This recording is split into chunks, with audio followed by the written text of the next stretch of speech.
नमस्कार, बहुत स्वागत है आपका स्वदेश न्यूज में। मैं हूं आपके साथ अंशु शर्मा। आप देख रहे हैं जंग की तैयारी, जीत की जिम्मेदारी।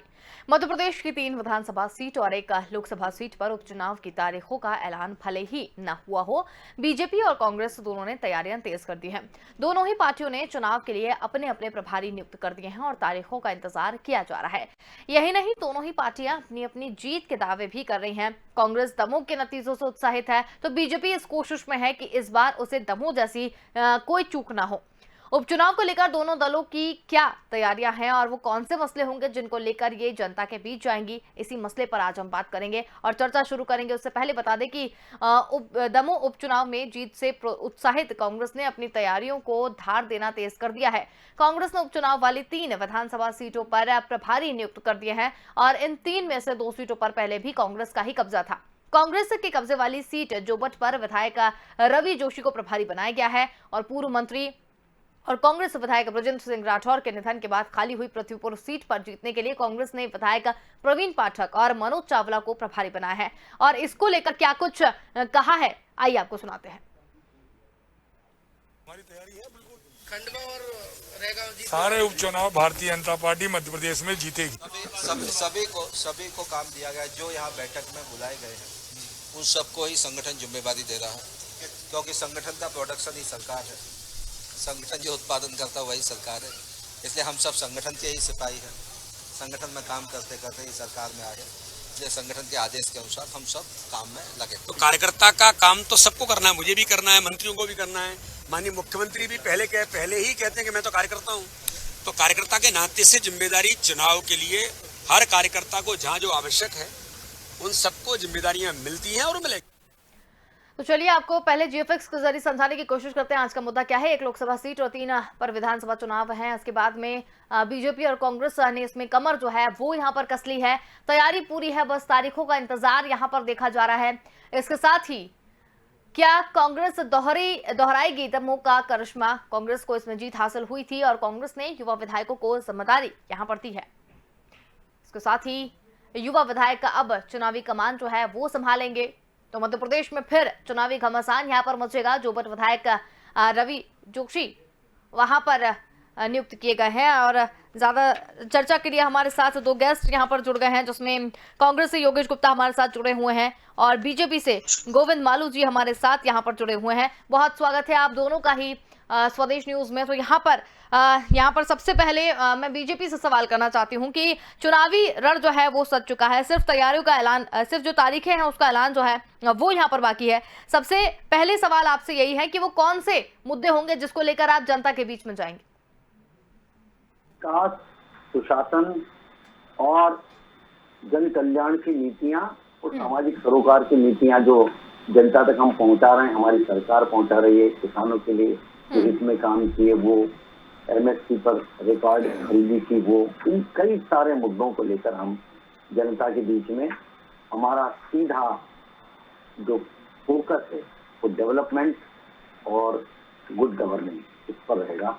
और हमने क्योंकि ये डिलीवर किया है और इसी बात के मद्देनजर हम जनता के बीच में फिर से इस सीट को जीतने के, इन सीटों को जीतने के लिए, क्योंकि इसमें से 1 विधानसभा सीट हमारे पास थी और 1 लोकसभा सीट हमारे पास 4 हैं। हम चारों सीटें जीतने के लिए प्रतिबद्ध हैं। हमारे कार्यकर्ता संकल्पित हैं और सरकार ने अपनी योजनाओं का लाभ जो लोगों को मिला है उन तक पहुंचाने के लिए हमारे कार्यकर्ताओं ने लगातार जनता से संवाद बना रखा है।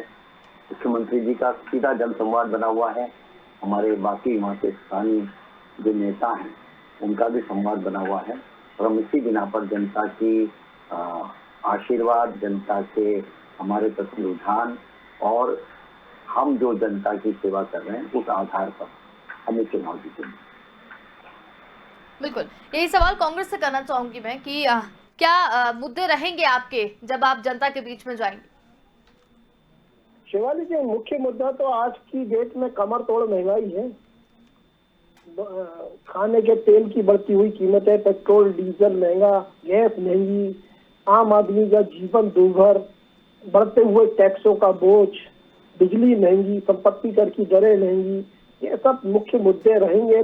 आगामी उपचुनाव में निश्चित रूप से। और आदरणीय सिसोदिया जी ने जो गुड गवर्नेंस की बात करी है, तो कोविड में जो कुप्रबंधन हुआ, क्या वो भारतीय जनता पार्टी शासित सरकार का गुड गवर्नेंस था? कोविड में जो रेमडेसिविर इंजेक्शन और एम्फोटेसिविर इंजेक्शन की कालाबाजारी हुई, क्या वो गुड गवर्नेंस था? 4 डॉक्टरों के नाम पर 14 हॉस्पिटलों का रजिस्ट्रेशन, ये क्या गुड गवर्नेंस की दृष्टि से था? तो इनकी कथनी और करनी में फर्क है। 15, 16, 17 सालों से प्रदेश के मुखिया शिवराज जी हैं, स्वास्थ्य सेवाओं का लचर हाल है।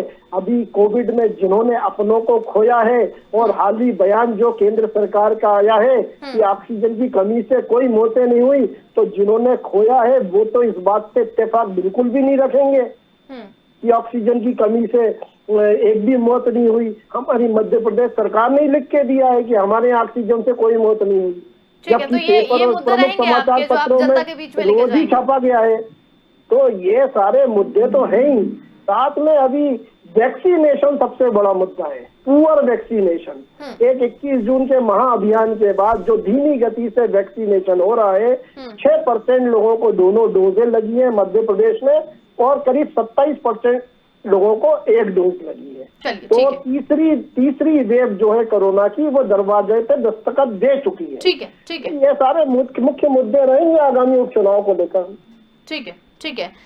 गोविंद मालू जी, यहाँ पर जिस तरीके से बात अभी की गई कांग्रेस की तरफ से, ये मुख्य मुद्दे आपने सुने ही होंगे, लेकिन उसमें एक प्रमुख मुद्दा उन्होंने कोरोना में ऑक्सीजन से मौतें नहीं हुई है उसको लेकर उठाने की यहाँ पर बात की है, वैक्सीनेशन को लेकर बात की है। इस पर आप किस तरीके से बचाव करेंगे?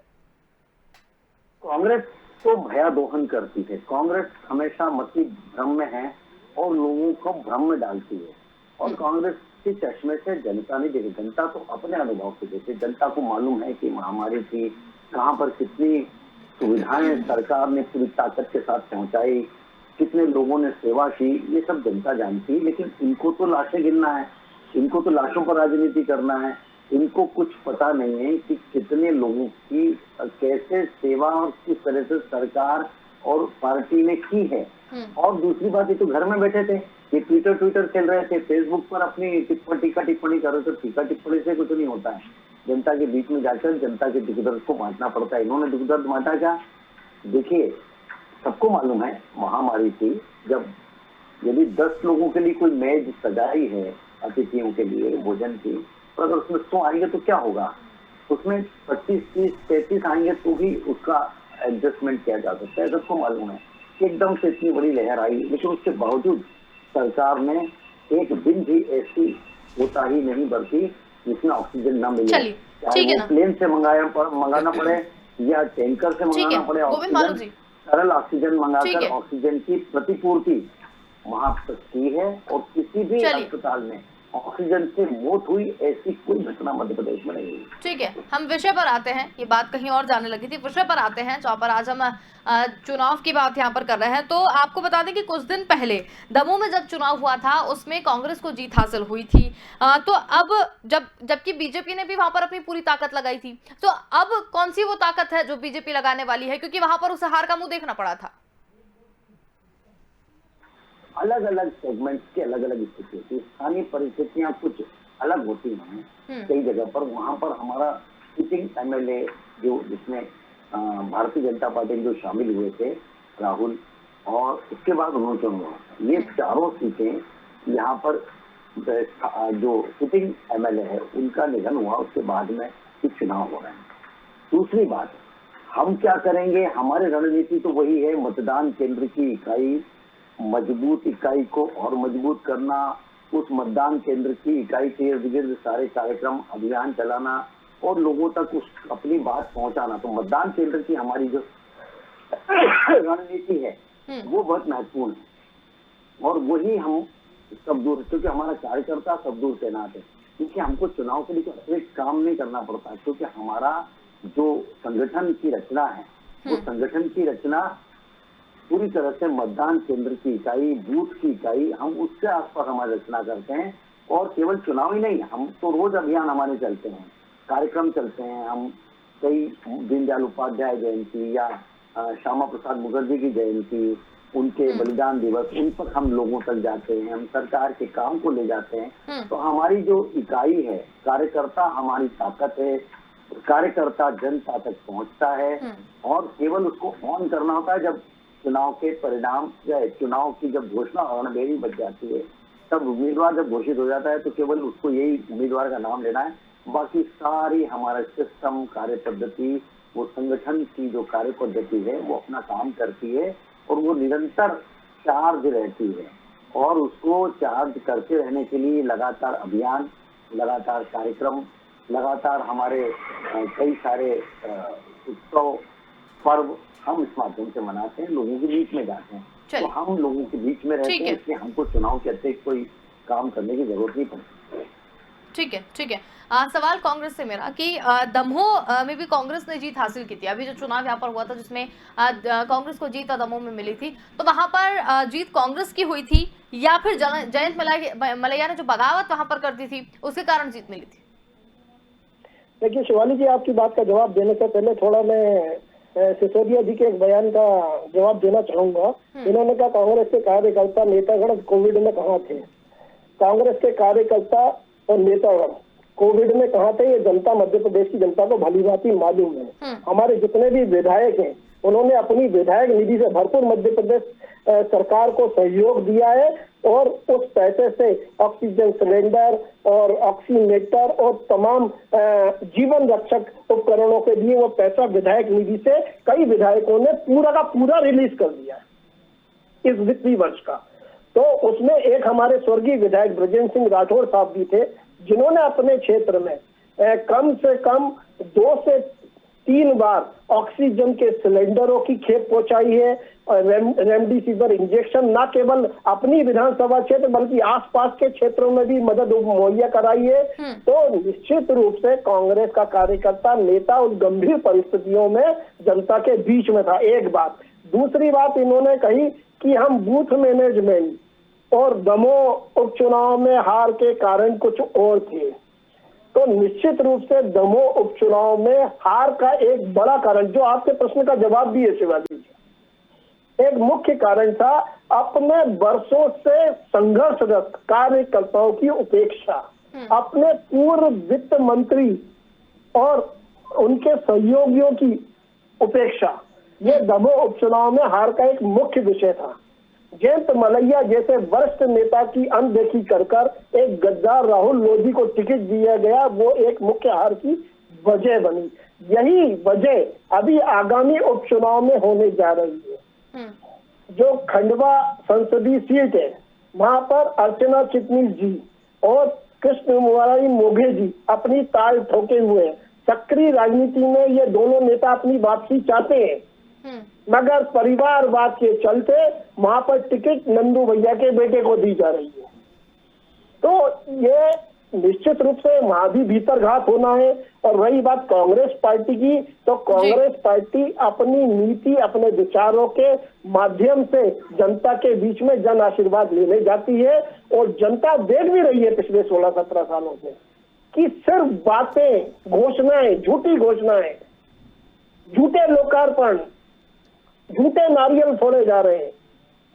सभी वर्ग उपेक्षित चल रहे हैं, चाहे वो किसान वर्ग हो, चाहे वो सरकारी कर्मचारी हो। उनको अभी डीए नहीं दिया गया है। 11% डीए कम है कर्मचारियों का मध्य प्रदेश सरकार में, केंद्र के मुकाबले और अन्य राज्यों के मुकाबले 9% कम है।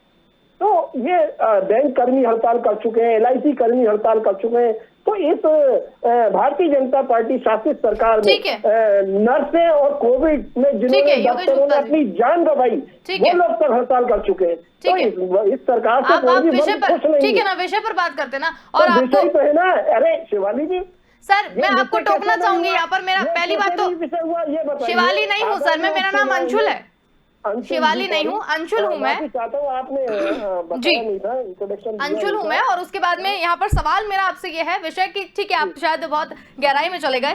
यहाँ पर एक सवाल और निकलकर सामने आ रहा है कि बीजेपी ने अपने मंत्री जो भी है, अपनी मतलब जितनी भी सीटें हैं वहां पर मंत्रियों की फौज जो है वो तैयार कर ली है। हर विधानसभा जो सीट है वहां पर 2-2 मंत्रियों की तैनाती वहां पर की है, लेकिन कांग्रेस ने सिर्फ एक विधायक वहां पर रखे हैं। वरिष्ठ नेताओं की वहां पर कोई जगह नहीं दी गई है। इससे किस तरीके से जीत जो है वो मिलेगी? देखिए अंशुल जी, इसके जवाब में मैं ये इतना कह सकता हूँ कि पश्चिम बंगाल में हाल ही में संपन्न हुए चुनाव में पूरी मोदी कैबिनेट 10 राज्यों के मुख्यमंत्री, जिसमें हमारे यशस्वी शिवराज जी भी शामिल थे, योगी जी भी शामिल थे, बड़े बड़े दिग्गजों को पश्चिम बंगाल में उतारा गया। क्या हुआ? हर्ष। तो ये कोई मायने नहीं रखता कि 2 मंत्री दमोह उपचुनाव में देख लीजिए आप, हमारे प्रभु राम चौधरी कोविड प्रोटोकॉल को छोड़कर पूरा 1 महीना वहां बैठे रहे दमोह उपचुनाव में। क्या नतीजा हुआ? तो ये मायने रखता, मायने रखता है कार्यकर्ताओं की जो वो होता है दृढ़ता, कार्यकर्ताओं की जो सोच है, जो संगठन में विश्वास है, वो मायने रखता है। और जनता के बीच में जो कार्यकर्ता जज्बा दिखाता है, जो पार्टी जज्बा दिखाती है और उनके बुरे समय में उनके साथ खड़ी होती है, उनकी आवाज से अपनी आवाज मिलाती है, जिस प्रकार आज कांग्रेस पार्टी महंगाई को मुद्दा बनाकर आम जनता की आवाज बनकर उठी है। ठीक है निश्चित रूप से गोविंद हम मालू सफल होंगे। जी, ठीक है योगी जी। गोविंद मालू जी, महंगाई को मुद्दा यहाँ पर कांग्रेस जो है वो बना रही है। लगातार देखने में आया है कि लगातार महंगाई हुआ, पेट्रोल डीजल के दाम है, इनको लेकर लगातार कांग्रेस जो है वो जनता का ध्यान आकर्षण करने की कोशिश यहाँ पर करती है। लेकिन इस बार जो यहाँ पर चुनाव है, जिस तरीके से आपने मुद्दे यहाँ पर दिए हैं, उसमें इस तरीके के कोई मुद्दे यहाँ पर नहीं दिखाई दिए हैं जिसमें जनता को राहत मिल रही हो। पहले तो मैं बता दूं अंजुल जी कि ये जो कांग्रेस के इसमें जो प्रतिनिधि है बैठे हैं मेरे साथ जी, इनको जानकारी के बिना आ जाते हैं। मेरा नाम उनको नहीं मालूम और एंकर का नाम भी नहीं मालूम। अब ये स्थिति तो यहाँ की है, बाकी देखिए बाकी की क्या हालत है, तो बगैर जानकारी के ये कुछ भी बोलना है, नहीं है। अरे भाई अब हमारा नंबर हमारा बोलने दीजिए। अब आपको शोर मचा रहे हैं। अरे मेरा भी आपसे निवेदन है, थोड़ा पढ़ लिख के आया करो। आप मेरी बात सुनिए, आप होमवर्क करके आइए, होमवर्क करके आया करिए, पढ़ लिख के समझदारी भरी बातें करो, तो मैं टोकू नहीं। आपकी आप गलत बात करोगे, अगर आप गलत बात करोगे तो गलत जवाब आएगा। मालूम कौन बैठा है साथ में, एंकर का नाम नहीं मालूम आपको, एंकर ने आपका इंट्रोडक्शन नहीं दिया था, उसको नहीं मालूम। पूछ लीजिए, भारतीय जनता पार्टी की चिंता कर रहे हैं, आप कांग्रेस के प्रतिनिधि की भारतीय जनता पार्टी। ठीक है सर, हो जाती है गलती। एंकर ने इंट्रो दिया नहीं दिया, एंकर के नाम पर नहीं लड़िए, विषय जो है उस पर बहस कर लीजिए। एंकर का नाम आज की डिबेट का विषय नहीं है। आपको कुछ भी मालूम नहीं है, विषय पर आइए। आपको भी कुछ नहीं मालूम, के मुंह से आपको भी कुछ नहीं मालूम। यहाँ बैठ के मुंह चला रहे हो, के मुद्दे की आप बात कर रहे हैं, बैठ कर मुंह चला रहे हो, आपको कुछ नहीं मालूम। अब आपको कुछ नहीं मालूम चाहिए, आता ना जाता ये भारत माता यही चल रहा है 7 साल से। आप शोर मत मचाइए, आप पूरी बात सुनिए। आता ना जाता ये भारत बोलने से माता आपकी बात प्रभावी नहीं होती है। जनता आपको समझ रही है, आपके चश्मे से भी नहीं देख रही है और आपकी वाणी भी नहीं बोल रही है। जनता ने आपको इतिहास के कूड़ेदान में डाल दिया। आपने इस सब बातें गद्दार को बुला लिए उपचुनाव में, जनता ने ऐसा 50,000। चलिए ठीक है, एक ठीक है योगेश जी ने बात, योगेश जी गोविंद मालू जी को कहने दीजिए। योगेश जी ठीक है, योगेश जी आपकी बातें उन्हें ध्यानपूर्वक सुनी ना, योगेश जी उन्हें बोलने दीजिए एक बार जी। बुला लेते हैं ऐसे लोगों को आप। अरे आपसे पूछ के बुलाएंगे चैनल आपको जानकारी होती नहीं है और ठीक है, तो नहीं है, आप जानकारी दे दीजिए उन्हें। गोविंद मालू जी सारे चैनल बिके हुए हैं, मैं जानता हूँ। आप लोग अपनी मर्जी से चैनल पे भी प्रवक्ताओं को बुलाया करो, ताकि जो आपकी बात सुन के जी हुजूर करे। आपने देखिए आपके हाथ में आपको चिंता करने की जरूरत नहीं है, सत्ता का आप हमारे घर की आपको चिंता करने की जरूरत नहीं है। पर जवाब हमारी चिंता कर लेंगे, आपको कांग्रेस की चिंता कर लो। हाल ही में जो कमलनाथ ने जो पंचायत दी उसकी चिंता करो, कार्रवाई हुई है, उन्होंने यादव बेचारे वहाँ घूमने लग गए समूह प्रचार करने, हुई है। कमलनाथ जी के नाम को प्रकार मालूम नहीं है, मीडिया संस्थान को डराते मेरे हो, पास आए नहीं, वो तो आप उम्मीदवारी के मीडिया लिए वालों को दबाते हो, उनसे ये अपेक्षा रखते हो कि कमजोर प्रवक्ता आपकी डिबेट में आए। ऐसा नहीं होगा। हमारा हर अच्छा आना चाहिए। मैं नहीं भी आऊंगा ना, मैं नहीं भी आऊंगा ना, कोई जवाब दे के जाएगा। जानी के साथ बैठने में मजा आता है। अरे जानी के साथ बैठने में मजा आता है। चलिए ठीक है, योगेश गुप्ता जी, योगेश गुप्ता जी योगेश गुप्ता जी, ठीक है योगेश गुप्ता जी, मेरी बात सुन लीजिए योगेश गुप्ता जी। अगर यही सब करते रहेंगे तो सिर्फ समय खराब होगा और कुछ भी नहीं होगा। तो मैं इनसे कह रहा हूँ कि ये मेरे बातों का जवाब देंगे। ठीक है, आप बात तो सुनिए, जो आरोप आपने लगाए वही तो सवाल मैंने पूछा है। आप मूर्खता जवाब नहीं सुनना इनको, तो उनका जवाब। योगेश गुप्ता जी, आपने जो सवाल किए हैं उसका जवाब मैं ले तो लूं। अरे तो वो कहाँ दे रहे हैं? वो तो आप बोलने दोगे तब लेंगे ना, आप बोलने दोगे जब तो वो बोलेंगे। उपहास उड़ा रहे। ठीक है, तो उनकी बात भी सुन लीजिए ना। जी सुनाइए सर, सुनिए ना भाई आपकी बात, आप भी सुनो। ठीक है गोविंद जी, आप भी इस विषय पर आइए सीधे, उन्होंने जो कहा आप उसके बारे में बताइए। मैं जो बात कह रहा हूँ कि भारतीय जनता पार्टी अपने कामों से, अपने जनता के साथ रिश्ते और संवाद से जनता का दिल जीतती है। कांग्रेस के चश्मे से और कांग्रेस की वाणी न जनता बोलती न इसके चश्मे से देख रही है। इसलिए ये कुछ भी अनर्गल बातें करते रहेंगे, उससे जनता को कोई सरोकार और एतबार भी इन पर नहीं रहा है। ये जो महंगाई और इसकी बात कर रहे हैं, ये सब इन पे चस्पा थी। तो कसाई के मुंह से राम राम शोभा नहीं देता। जनता जान के हंसेगी इन पर कि क्यों सी बात करें, आपने तो कितनी जिंदगी भर महंगाई में लोगों को गर्त में डाल दिया। आपके टाइम महंगाई डायन मार गई और हाय महंगाई, इतने गाने आपके चले, और इसके बाद में रोटी कपड़ा मकान के लिए लोग तरस गए। इतने आजादी के बाद, इतने साल के बाद एक आपने शौचालय नहीं बनवा सके लोगों के लिए, आप सफाई नहीं कर सके। आप लोगों ने जनता को क्या दिया? ब्लैक मार्केटिंग कंट्रोल कमीशन, इसके अलावा आपने कुछ नहीं दिया। और भ्रष्टाचार, जवाब ले लीजिए, ऐसे लेकर जेल तक के भ्रष्टाचार। ठीक है गोविंद मालू जी, ठीक है, यहाँ रोकना चाहते हैं। ठीक है, चेहरे पर कभी भी वोट एतबार नहीं कर सकते। ठीक है, यहाँ पार्टी, ठीक है गोविंद मालू जी, यहाँ कांग्रेस ने क्या किया, बीजेपी ने क्या किया, वो विषय नहीं है। विषय हमारा चुनाव है। एक सवाल आपसे यहाँ पर कर रही हूँ क्योंकि बार बार विषय जो है वो भटक रहे हैं और मजबूरन मुझे आपको रोक के मेरा सवाल जो है वो बीच में लाना पड़ रहा है। आपसे सवाल ये है कि क्या चुनाव में ये जो चुनाव है उसमें वंशवाद हो रहा है? क्योंकि प्रमुख नाम जो सामने आ रहे हैं उसमें जो दिवंगत नेता के परिजनों के ही हैं। जो मूल खंडवा से अगर बात करें तो वहां पर जो नंद कुमार सिंह चौहान जी थे, उनके बेटे हर्षवर्धन का नाम सामने आ रहा है। रेगांव से जो किशोर बागरी के बेटे पुरुषोत्तम बागरी का नाम सामने आ रहा है। तो इससे किस तरीके, क्या इसे वंशवाद मान लिया जाए कि वंशवाद के तर्ज पर ही अब बीजेपी जो है वो चुनाव लड़वा रही है? भारतीय जनता पार्टी में सब कार्यकर्ता है, कोई वंशवादी पार्टी नहीं है। पैराशूट लैंडिंग नहीं हो रही यहाँ। जो चुनाव जीत सकता है और जो चुनाव जीतेगा उसको टिकट देंगे। ये जो बोल रहे थे कि वो अलग टिकट मांग रहे हैं, वो अलग मांग रहे हैं, इनको हमारी पार्टी एक मिनट में जवाब दीजिएगा क्योंकि यही सवाल मुझे कांग्रेस से भी पूछना है। बात सुनिए आप जी। मैं जो आपको कह रहा हूँ, हमारे यहाँ चुनाव समिति इसका फैसला करती है। कोई सोनिया गांधी, इंदिरा गांधी या राहुल गांधी हमारे मालिक नहीं है। हमारे यहाँ कोई भी मालिक, नरेंद्र मोदी भी मालिक नहीं है, शिवराज सिंह चौहान भी पार्टी के मालिक नहीं। सब लोग सामूहिक नेतृत्व में आते हैं और सब लोग मिलकर निर्णय करते हैं। इसलिए जो चुनाव जीत सकता है वो कार्यकर्ता है। यदि किसी का पुत्र या किसी की पत्नी या किसी का कोई वो यदि कार्यकर्ता है और वो नीचे से काम करके ऊपर आ रहा है, उसको यदि टिकट मिलता है तो वो काम के आधार पर टिकट मिल रहा है उसको। चुनाव जीत रहा है तो काम के आधार पर जीत रहा है। जनता यूं वोट थोड़ी दे देती किसी भी वंशवादी। चलिए ठीक है, लेकिन ये वंशवाद हमारे यहाँ नहीं चलता है। हमारे यहाँ तो कार्यकर्ता की ग्रेविटी कितनी है, जनता में उनकी कितनी पैठ है, जनता में कितनी लोकप्रियता है। भारतीय जनता पार्टी उसी चेहरे को सामने लाएगी जो चुनाव जीत सकता है। और चुनाव में जीत सबसे महत्वपूर्ण है और जीत के लिए हम वही चेहरा देंगे जो जनता का प्यारा होगा, जनता का स्नेह जिन पर उंडेलेगा और जनता के प्रति जिसका समर्थन जनता को मिलेगा। ठीक है योगेश गुप्ता जी, आपसे भी सवाल मेरा यही है कि यही चीज कांग्रेस में भी देखने को मिल रही है। अगर पृथ्वीपुर से बात करें तो बृजेंद्र सिंह राठौर के जो बेटे हैं नितेंद्र, उनका नाम सामने आ रहा है। जोबट से विक्रांत भूरिया जो है उनके बेटे का नाम सामने आ रहा है। तो क्या ये भी वंशवाद पे भी कांग्रेस जो है वो इसी तरीके की जो है चुनाव लड़वाने की बात कर रही है? अंशुल जी, आपकी बात के जवाब से पहले दो बातें कहना चाहूंगा। एक तो राजपाल जी ने बोला कि कांग्रेस सरकार में कभी भी शौचालय नहीं बने। अच्छा हुआ प्रभु नहीं बन रहा, नहीं तो आज मोदी जी क्या बेच रहे होते, शौचालय तो बिकते नहीं।